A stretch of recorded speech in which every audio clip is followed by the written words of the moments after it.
Début de la révision du fichier électoral en République démocratique du Congo le 10 février 2016. Une opération entièrement financée par le gouvernement congolais, selon son ministre de l'Intérieur.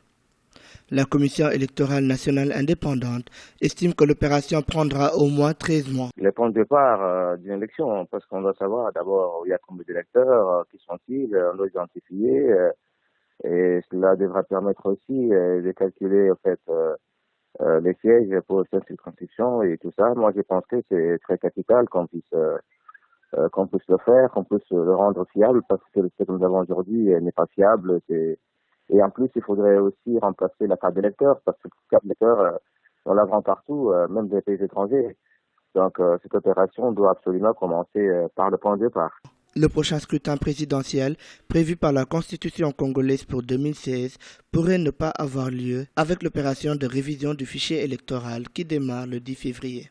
Malgré l'insistance de la communauté internationale pour que les scrutins se tiennent en temps et en heure, les alliés politiques du président Kabila estiment que le délai est trop court pour l'organisation de joutes électorales. Donc pour mon parti travailliste, ma plateforme Nouvelle Classe Politique et Sociale, nous pensons que la communauté internationale tape à côté, parce qu'on ne doit pas aller à des élections bricolées comme ce fut le cas en 2006 et en 2011. Nous devons cette fois-ci nous arrêter et puis faire des bonnes élections. Il est clair que seule la révision du fichier électoral prendra environ 14 mois d'après la CENI. Il est aujourd'hui illusoire de continuer à parler encore d'élections dans le délai. Et c'est pour cette raison que moi j'avais bien dit il y a un mois déjà, j'ai fait le calcul que c'est impossible. Il faudrait qu'on s'arrête. Il faudrait, à mon avis, qu'on ait une transition.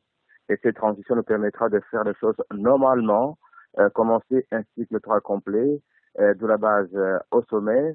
La République démocratique du Congo traverse une crise politique depuis que le président Joseph Kabila a été réélu en 2011.